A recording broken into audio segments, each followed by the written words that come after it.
Assalamu alaikum wa rahmatullahi wa barakatuh, chers frères et sœurs en islam. Que la paix et la miséricorde d'Allah soient sur vous. Avant de commencer, invoquons Allah, le Très-Haut. Ô Allah, éclaire nos cœurs par la lumière de ton livre, renforce notre foi à travers tes signes, et accorde-nous la sagesse de comprendre tes rappels. Amin. Lorsque la terre tremble, ou que les vents déchaînés s'abattent sur des régions auparavant paisibles, ces phénomènes ne sont pas de simples coïncidences. Ils sont des rappels puissants de la souveraineté d'Allah sur toute la création. Ces bouleversements, qu'ils soient des inondations dévastatrices ou des séismes imprévisibles, témoignent de la grandeur d'Allah et de notre fragilité en tant qu'êtres humains. Allah dit dans le Coran, « Et parmi ces signes, la création des cieux et de la terre, et la diversité de vos langues et de vos couleurs. Il y a en cela des preuves pour les savants. » Sourate Ar-Rum 30-22. Prenons un moment pour réfléchir à ces manifestations de la puissance divine. Chaque phénomène naturel est une orchestration parfaite dans l'ordre divin. Rien ne se produit par hasard. Les tempêtes soudaines ou les sécheresses prolongées servent à rappeler à l'homme qu'il n'est pas maître de ce monde. Elles nous forcent à contempler la dépendance totale de notre existence envers Allah, le Créateur. Lorsque des terres fertiles deviennent arides ou que des régions autrefois protégées sont frappées par des catastrophes, ce sont des signaux pour réévaluer notre relation avec Allah et avec sa création. Avant d'aller plus loin, pensez à vous abonner à la chaîne et à activer la cloche de notification pour ne manquer aucun de nos rappels spirituels. Votre soutien nous aide à partager davantage de connaissances bénéfiques. Ne voyez-vous pas que tout ce qui nous entoure est un message silencieux d'Allah? Un appel à la réflexion, à l'humilité et au retour vers lui? Restez avec nous jusqu'à la fin de cette vidéo pour découvrir comment ces signes peuvent transformer notre vision du monde et renforcer notre foi. Ces signes ne sont pas là pour effrayer, mais pour éveiller les cœurs. Il nous rappelle que chaque bienfait que nous tenons pour acquis provient d'Allah et qu'il a le pouvoir de les retirer. Dans un hadith rapporté par Al-Bukhari, le prophète Mohammed, paix et salut sur lui, a dit « La terre se soulève lorsque les péchés deviennent nombreux, et elle reste calme lorsqu'on se repent. » Ces paroles nous encouragent à voir ces événements comme des opportunités de nous purifier et de revenir à Allah avec sincérité. Mais pourquoi ces signes apparaissent-ils parfois si violemment? Peut-être parce que l'humanité a oublié son rôle de gardien de la terre. Allah nous a confié la responsabilité de préserver l'équilibre de sa création. Pourtant, par avidité et négligence, nous avons épuisé les ressources naturelles, causant des désastres écologiques qui reflètent un déséquilibre spirituel. Allah nous avertit dans le Coran. La corruption est apparue sur terre et dans la mer à cause de ce que les mains des hommes ont accompli, afin qu'Allah leur fasse goûter une partie de ce qu'ils ont œuvré. Peut-être reviendront-ils vers lui. Sourate Ar-Rum 30-41. Chacun de ces bouleversements naturels peut être perçu comme un appel personnel. Ils ne sont pas seulement des événements globaux, mais des messages directs adressés à chaque âme. Ils nous invitent à nous poser des questions. Ai-je pris soin de la terre qu'Allah m'a confiée? Ai-je maintenu mon lien avec lui à travers les prières, les bonnes actions et le respect de ses commandements? Cette introspection peut transformer notre vision de ces événements, les faisant passer de simples catastrophes à des leçons spirituelles profondes. En observant ces signes, nous sommes également encouragés à ressentir de la gratitude pour les bénédictions d'Allah, même lorsqu'elles semblent petites. La pluie qui tombe au moment opportun ou le calme retrouvé après une tempête, ne sont-ils pas des témoignages de sa miséricorde infinie? Dans la sourate Al-Mulk, Allah nous rappelle « Voyez-vous l'eau que vous buvez? Est-ce vous qui l'avez fait descendre des nuées, ou est-ce nous qui la faisons descendre ?» Sourate Al-Mulk 67-30. Cette simple réflexion nous pousse à reconnaître notre dépendance absolue envers Allah et à multiplier nos invocations pour obtenir sa guidance et sa clémence. Ces bouleversements naturels bien qu'intimidants, sont aussi des opportunités uniques de renouveler notre foi. Chaque tempête qui passe est une chance de revenir à Allah avec des cœurs repentants. Chaque tremblement de terre est un rappel que seule sa puissance est immuable. Alors, regardez autour de vous, écoutez les murmures de la nature et ressentez les appels d'Allah à travers chaque détail. Ce sont des messages vivants, gravés dans le monde qui nous entoure, et ils n'attendent que notre réponse. Lorsque les cœurs s'éloignent des valeurs divines, la corruption s'infiltre insidieusement dans tous les aspects de la vie. Elle commence par des négligences mineures, mais finit par ronger les fondations mêmes des sociétés. Allah nous avertit dans le Coran, et ne semez pas la corruption sur la terre après qu'elle ait été réformée. Surat Al-A'raf 756. Ce rappel nous appelle à une introspection profonde. Qu'avons-nous négligé dans notre relation avec Allah pour que de telles dérives prennent racine dans nos vies? La corruption morale, en particulier, s'insinue subtilement. Elle commence par la banalisation de comportements contraires aux enseignements islamiques. Des actes autrefois jugés honteux sont aujourd'hui normalisés, voire célébrés. Les mensonges, la médisance et les trahisons sont excusés, et l'égoïsme devient une valeur. Pourtant, dans un hadith rapporté par Muslim, le prophète Muhammad, paix et salut sur lui, a dit « Celui qui ne s'abstient pas de mentir ou de se comporter de façon immorale, Allah n'a pas besoin qu'il abandonne sa nourriture et sa boisson. » Cela montre que nos actes, même les plus discrets, façonnent notre lien avec Allah et avec les autres. La corruption ne se limite pas à l'individu, elle s'étend aux communautés et aux systèmes. Dans les sociétés, l'injustice et l'inégalité deviennent des normes, créant des fractures qui divisent les peuples. Les riches exploitent les pauvres, et les faibles sont écrasés par les puissants. Pourtant, Allah a établi des règles claires pour préserver la justice. Certes, Allah vous commande de rendre les dépôts à leurs ayants droit et de juger avec équité entre les gens. Surat An-Nisa 458. Lorsque cette justice est abandonnée, c'est un signe évident de la négligence des commandements divins. La corruption politique est un autre fléau qui illustre l'éloignement des valeurs divines.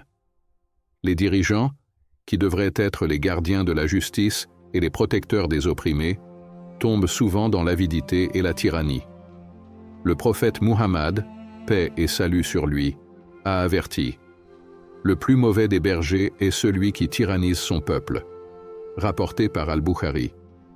Cette tyrannie, lorsqu'elle devient systémique, conduit à des injustices généralisées qui nourrissent le déséquilibre spirituel et social.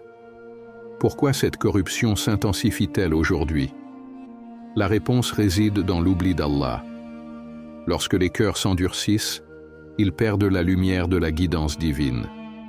Les hommes se détournent de leur Créateur et adoptent des priorités qui privilégient les gains matériels sur la spiritualité. Allah nous met en garde dans le Coran. « Et quiconque se détourne de mon rappel mènera certes une vie pleine de gêne. » Surat Taha 20-124. Cet avertissement est une preuve que l'éloignement d'Allah entraîne des conséquences directes, à la fois personnelles et collectives. Cependant, ces manifestations de corruption sont aussi des invitations à revenir vers Allah. Elles nous rappellent que la vraie réussite ne réside pas dans ce monde éphémère, mais dans l'au-delà. Chaque acte de corruption peut être contré par un retour sincère aux enseignements du Coran et de la Sunna. Réformer nos vies commence par reconnaître nos erreurs, demander pardon à Allah et œuvrer pour le bien, même à petite échelle. Le prophète Muhammad, paix et salut sur lui, a dit « Le meilleur d'entre vous est celui qui est le plus bénéfique aux autres », rapporté par At-Tabarani. La clé pour surmonter la corruption réside dans la réconciliation avec Allah et dans la recherche d'un équilibre spirituel. Cela commence par le respect des valeurs divines dans notre quotidien. Être honnête, juste et compatissant. Ces qualités ne sont pas seulement des vertus individuelles, elles forment les bases d'une société prospère et harmonieuse. Ne perdez pas espoir face à la corruption qui semble omniprésente. Les cœurs sincères qui recherchent la lumière d'Allah seront toujours guidés. Dans un monde où les normes changent rapidement, les croyants doivent s'accrocher fermement aux enseignements d'Allah. Accrochez-vous fermement au câble d'Allah, tous ensemble, et ne soyez pas divisés. Sourate Al et Imran, 3103. Cette unité est la réponse ultime pour lutter contre la corruption et retrouver l'équilibre que le Créateur a voulu pour nous. Prenez un moment pour réfléchir à votre propre rôle dans cette lutte contre la corruption. Êtes-vous prêt à purifier vos intentions, à améliorer vos actions et à encourager vos proches à faire de même? Le changement commence par vous, et Allah, dans sa miséricorde infinie, ne laisse jamais une bonne action sans récompense. Les fitnas, ces épreuves et tentations qui ébranlent les croyants, sont inévitables. Elles se manifestent sous différentes formes, des conflits familiaux, des divisions au sein des communautés ou des crises politiques. Ces fitnas ne sont pas de simples mésententes humaines, mais des tests spirituels destinés à éprouver notre patience et notre foi. Allah dit dans le Coran: « Pensez-vous entrer au paradis sans que vous ne soyez éprouvés comme l'ont été ceux qui sont passés avant vous » Sourate Al-Baqarah, 214. Ces épreuves nous rappellent que le chemin vers Allah est jalonné de défis. Dans les familles, les fitnas surgissent souvent sous la forme de désaccords et de malentendus. Ce qui commence comme une simple différence d'opinion peut se transformer en rancune durable. Les liens autrefois solides se brisent, et la méfiance remplace l'amour et la compassion. Pourtant, le prophète Muhammad, paix et salut sur lui, a dit: « Le meilleur des hommes est celui qui est bon envers sa famille », rapporté par At-Tirmidhi. Cette exhortation nous rappelle que, même face aux tensions, nous devons cultiver la patience, le pardon et le dialogue pour préserver l'harmonie familiale. Les fitnas ne se limitent pas au foyer. Elles s'infiltrent également dans les communautés, semant la discorde entre voisins, frères en islam et même au sein des mosquées. Les différences culturelles, sociales ou idéologiques deviennent des points de friction, et l'unité que l'islam valorise tant est mise à rude épreuve. Pourtant, Allah nous exhorte: « Accrochez-vous fermement au câble d'Allah, tous ensemble, et ne soyez pas divisés. » Sourate Al et Imran, 3103. Face au fitna, il est crucial de se rappeler que ce qui nous unit est bien plus fort que ce qui nous divise. Dans les sphères politiques et sociales, les fitnas prennent souvent une ampleur encore plus inquiétante. Les injustices, les abus de pouvoir et les conflits d'intérêts provoquent des divisions massives. Les croyants sont souvent pris entre des forces opposées, tentés de choisir des camps ou d'abandonner leurs principes face à la pression. Le prophète Muhammad, paix et salut sur lui, a averti: « Viendront des temps de fitna, où celui qui reste assis sera meilleur que celui qui se lève, et celui qui se lève sera meilleur que celui qui marche. » Rapporté par Abu Daoud. Ce hadith illustre l'importance de la prudence et de la réflexion dans ces moments d'épreuve. Mais pourquoi les fitnas surviennent-elles? Elles sont un miroir qui reflète l'état spirituel de l'humanité. Elles révèlent nos faiblesses, nos passions et notre éloignement des valeurs divines. Ces épreuves sont également des opportunités offertes par Allah pour renforcer notre foi. En les surmontant avec patience et sagesse, nous purifions nos cœurs et nous nous rapprochons de lui. Allah dit dans le Coran: « Et nous vous éprouverons assurément par un peu de peur, de faim et de diminution de biens, de personnes et de fruits. Et fait la bonne annonce aux endurants. » Sourate Al-Baqarah, 255. Les fitnas ne doivent pas être vus comme des malédictions, mais comme des moyens de croissance spirituelle. Elles nous obligent à réfléchir, à réévaluer nos priorités et à chercher refuge auprès d'Allah. Cependant, ces épreuves peuvent aussi devenir des pièges si elles sont affrontées sans foi et sans sagesse. La colère, l'orgueil et les réactions impulsives ne font qu'aggraver les divisions. La clé pour surmonter les fitnas réside dans le retour à Allah dans l'écoute de sa guidance et dans l'application de la justice et de la compassion. Les fitnas mettent en lumière l'importance de l'unité. En tant que croyants, nous partageons une foi commune et une destinée collective. Malgré nos différences, il est essentiel de rester soudés pour affronter les défis ensemble. Le prophète Muhammad, paix et salut sur lui, a dit « Le croyant pour le croyant est comme un édifice dont les différentes parties se soutiennent mutuellement. » Rapporté par Al-Bukhari. Ce rappel nous pousse à privilégier l'entraide et la solidarité, même dans les moments de discorde. Prenez un instant pour réfléchir. Comment réagissez-vous face aux fitnas dans votre vie? Cherchez-vous à apaiser les tensions ou à les ignorer? Chaque fitna est une opportunité d'apprendre, de grandir et de renforcer votre lien avec Allah. Alors, face aux épreuves, ne vous laissez pas submerger par le désespoir. Restez ferme dans votre foi, cherchez la guidance divine, et rappelez-vous qu'Allah ne met jamais une âme à l'épreuve au-delà de ce qu'elle peut supporter. Lorsque la terre tremble ou que des eaux puissantes balayent des villes entières, ces événements ne sont pas seulement des phénomènes naturels. Ils sont des rappels vivants de la fragilité de l'homme et de la grandeur absolue d'Allah. Chaque tremblement de terre, chaque inondation, est un témoignage de notre dépendance envers notre Créateur. Allah dit dans le Coran « À lui appartient tout ce qui est dans les cieux et sur la terre, et tout lui obéit. » Sourate Ar-Rum 30-26. Ces paroles révèlent que rien dans l'univers ne se produit sans sa permission et sa volonté. Regardez autour de vous. Tout ce que nous possédons, nos maisons, nos terres, nos richesses, peut être anéanti en un instant par un événement que nous sommes incapables de contrôler. Ces bouleversements rappellent que la stabilité sur laquelle nous comptons au quotidien est une illusion. La terre, qui semble ferme et immobile, peut basculer en quelques secondes, nous forçant à réaliser que seul Allah est immuable et éternel. Dans un hadith rapporté par Al-Bukhari, le prophète Muhammad, paix et salut sur lui, a dit « La terre pleure lorsqu'elle est chargée d'injustice, et elle se libère par la permission d'Allah. » Ces catastrophes nous poussent donc à réfléchir à nos actions et à l'impact de notre comportement sur la création d'Allah. Face à ces événements, il est facile de se sentir impuissant, mais cette prise de conscience est un cadeau. Elle nous incite à abandonner l'arrogance et à embrasser l'humilité. Elle nous rappelle que, malgré nos progrès technologiques et nos avancées matérielles, nous restons totalement soumis à la volonté divine. Allah dit « Et lorsque la terre sera secouée violemment, et que la terre aura rejeté ses fardeaux, l'homme dira « Qu'a-t-elle » Ce jour-là, elle contera son histoire, selon ce que ton Seigneur lui aura révélé.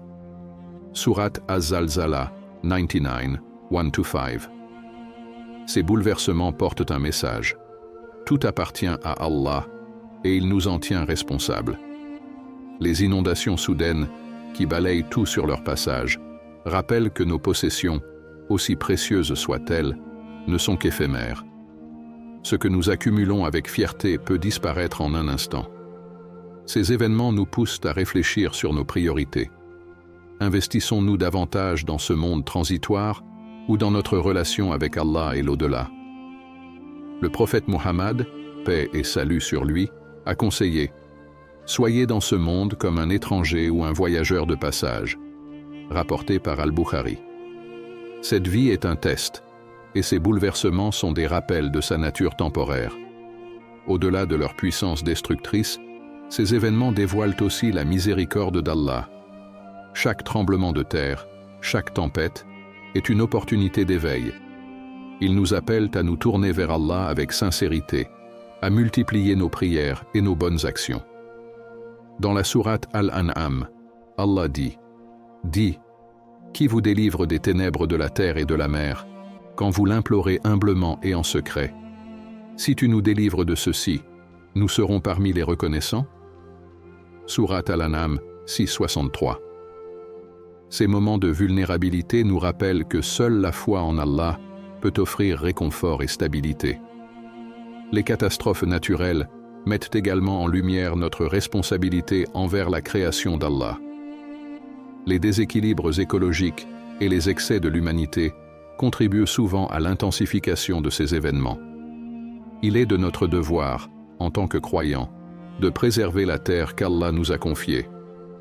Le prophète Muhammad, paix et salut sur lui, a dit « Si un musulman plante un arbre ou sème des graines, et qu'un humain, un oiseau ou un animal en mange, cela est considéré comme une aumône. » Rapporté par Al-Bukhari. Ce hadith nous rappelle l'importance d'adopter une attitude responsable et respectueuse envers l'environnement. En observant ces bouleversements, nous devons également renforcer notre lien avec la prière. Lorsque les catastrophes surviennent, notre premier réflexe devrait être de nous prosterner et de demander pardon à Allah.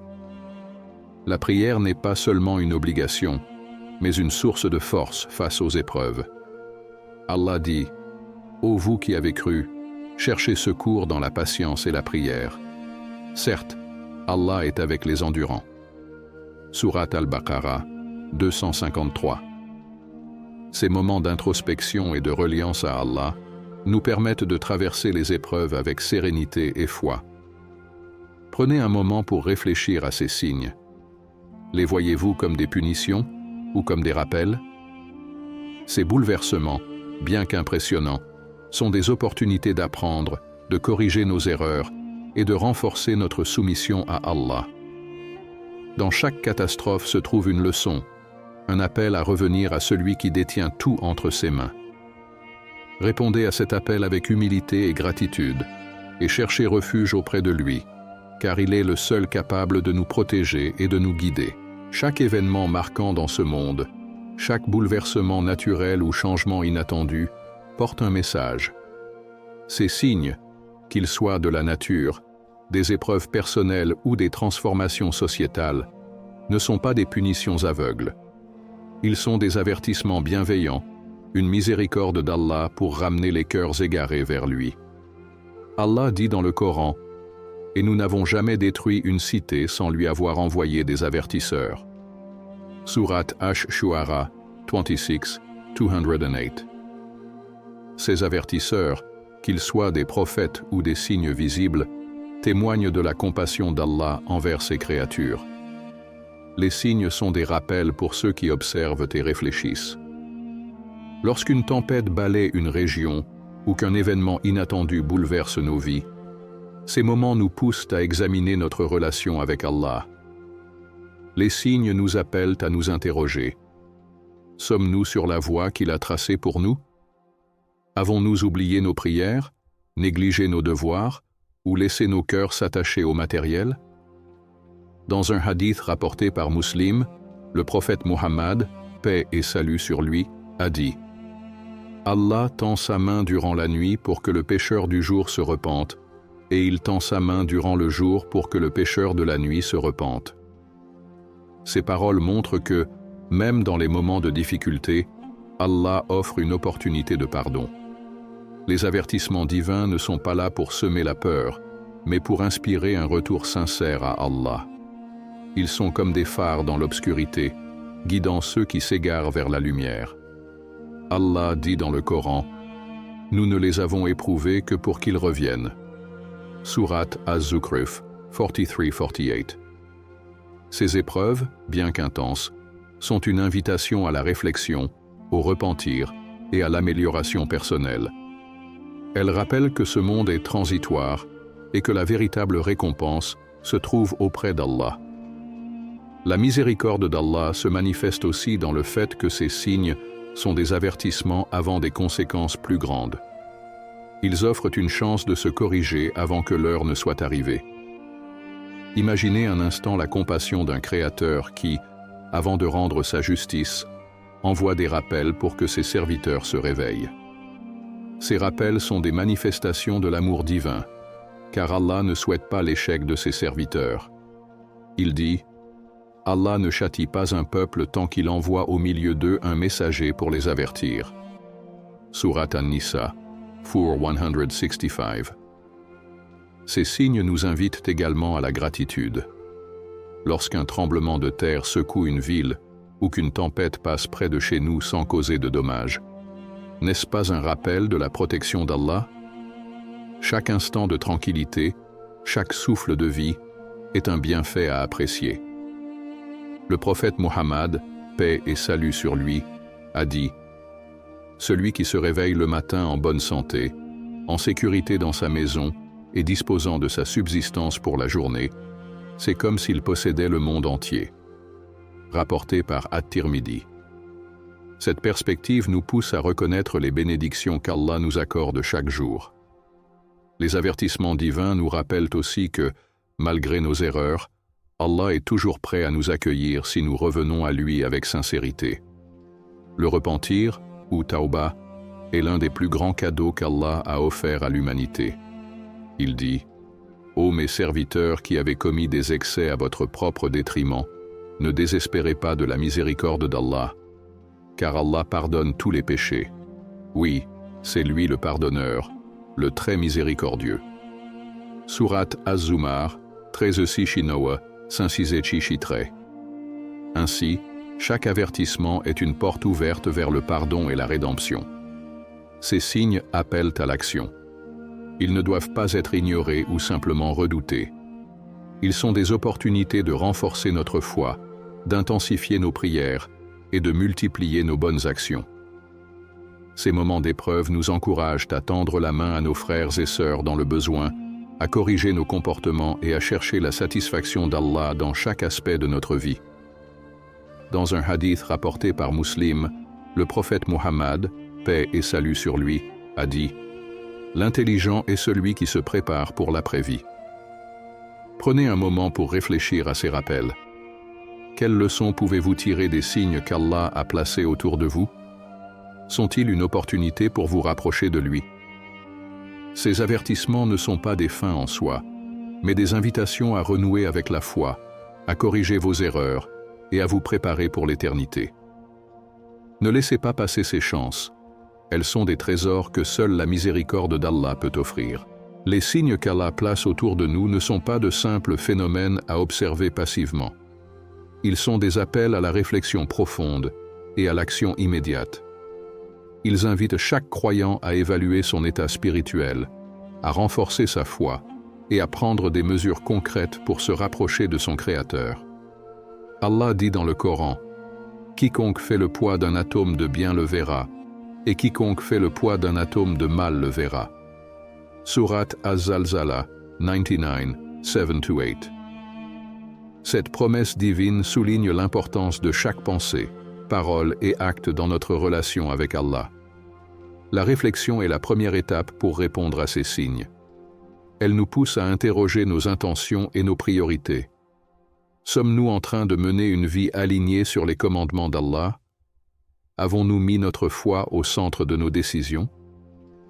Dans un hadith rapporté par Muslim, le prophète Muhammad, paix et salut sur lui, a dit « L'intelligent est celui qui se juge lui-même et qui œuvre pour l'après-vie, tandis que l'incapable est celui qui suit ses désirs et espère tout de même de grandes récompenses. » Ce hadith nous enseigne que la réflexion sur nos actions doit être suivie d'un changement sincère et concret. Cependant, la réflexion seule ne suffit pas. Elle doit conduire à l'action. Renforcer sa foi est une action essentielle. Cela commence par l'établissement régulier des prières, qui sont le lien direct entre le serviteur et son Seigneur. Allah dit « Accomplis la prière, car la prière préserve des turpitudes et des actes blâmables. » Surat Al-Ankabut, 29-45. La prière n'est pas seulement un rituel, mais une force qui alimente notre âme et nous protège contre les influences négatives du monde. L'action implique également de multiplier les bonnes œuvres. Chaque petit acte de bien compte devant Allah, qu'il s'agisse d'aider un voisin, de donner une aumône ou de prononcer une parole bienveillante. Le prophète Muhammad, paix et salut sur lui, a dit « Ne sous-estimez aucun acte de bien, ne serait-ce que de rencontrer votre frère avec un visage souriant. » Rapporté par Muslim. Ces actions, aussi simples soient-elles, renforcent notre foi et nous rapprochent d'Allah. L'inaction, en revanche, peut avoir des conséquences graves. Ignorer les signes divins ou retarder le repentir est un acte de négligence envers Allah. Il est facile de penser que nous avons le temps, mais le Coran nous avertit. Ne soyez pas comme ceux qui ont oublié Allah. Il leur a fait alors oublier leurs propres âmes. Surat Al-Hashr, 59-19. Ces mots nous rappellent que repousser l'action spirituelle nous éloigne non seulement d'Allah, mais aussi de notre propre essence en tant qu'être créé pour l'adorer. L'importance de l'union ne peut pas être sous-estimée dans ce contexte. Les croyants sont appelés à travailler ensemble pour le bien, à s'encourager mutuellement dans l'accomplissement des bonnes œuvres et à renforcer leur communauté. Allah dit « Aidez-vous les uns les autres dans la bonté et la piété, et ne vous entraidez pas dans le péché et l'agression. » Surat Al-Maïda, 5-2. L'action collective est une force puissante qui peut transformer des vies et des sociétés entières, tout en protégeant les cœurs contre les tentations du désespoir et de l'inaction. Agir, c'est aussi se préparer à l'au-delà. Les signes que nous voyons sont des rappels que cette vie est éphémère et que nous serons jugés pour nos actions. Le prophète Muhammad, paix et salut sur lui, a dit « L'homme ne quittera pas l'endroit où il sera jugé jusqu'à ce qu'il soit interrogé sur 4 choses. Sa vie, en quoi il l'a utilisée, sa jeunesse, en quoi il l'a usée, ses biens, comment il les a acquis et dépensés, et ce qu'il a fait de son savoir. » Rapporté par At-Tirmidhi. Ces paroles montrent que chaque aspect de notre vie doit être orienté vers la satisfaction d'Allah. Prenez le temps de méditer sur votre vie aujourd'hui. Quel changement pouvez-vous apporter pour répondre aux signes qu'Allah vous a envoyés? Les petites actions répétées avec sincérité peuvent avoir un impact immense sur votre spiritualité. Ne laissez pas ces rappels divins passer inaperçus. Prenez des mesures immédiates pour renforcer votre foi, multiplier vos bonnes actions et vous unir avec vos frères et sœurs pour œuvrer ensemble à la satisfaction d'Allah. Chaque instant compte, et chaque action, aussi petite soit-elle, est une opportunité de vous rapprocher de votre Créateur. Dans les moments de fitna et de bouleversement, l'unité des croyants n'est pas seulement une vertu, mais une nécessité. Allah, dans sa sagesse infinie, a commandé aux musulmans de s'accrocher fermement à son câble et d'éviter les divisions. Il dit dans le Coran « Accrochez-vous fermement au câble d'Allah, tous ensemble, et ne soyez pas divisés. » Surat Al-Imran, 3103. Ce verset puissant nous rappelle que c'est dans la solidarité et l'unité que les croyants trouvent la force pour surmonter les épreuves et s'élever spirituellement. Les fitnas, ces épreuves qui divisent les cœurs, les familles et les communautés, ne peuvent être affrontées efficacement que par un esprit collectif. Chaque croyant a un rôle à jouer pour préserver l'unité, en commençant par l'entraide. Le prophète Muhammad, paix et salut sur lui, a dit « Le musulman est le frère du musulman. Il ne l'opprime pas et ne le trahit pas. » Rapporté par Muslim. Ce hadith met en avant l'importance de soutenir son frère ou sa sœur en islam, non seulement dans les moments de joie, mais surtout face aux épreuves et aux conflits. L'unité ne signifie pas l'absence de différence. Les croyants proviennent de cultures, de langues et de parcours variés, mais ces différences sont une richesse qu'Allah a voulu. Ô homme, nous vous avons créé d'un mâle et d'une femelle, et nous avons fait de vous des nations et des tribus pour que vous vous entreconnaissiez. Surat Al-Hujurat, 49-13. Cette diversité ne doit jamais être une source de division, mais plutôt un moyen de renforcer la fraternité et de grandir ensemble dans la foi. Cependant, les causes de division sont nombreuses. L'orgueil, les malentendus, les jugements hâtifs et l'attachement excessif aux opinions personnelles sont parmi les principaux facteurs qui affaiblissent l'unité. Le prophète Muhammad, paix et salut sur lui, a mis en garde contre ces comportements.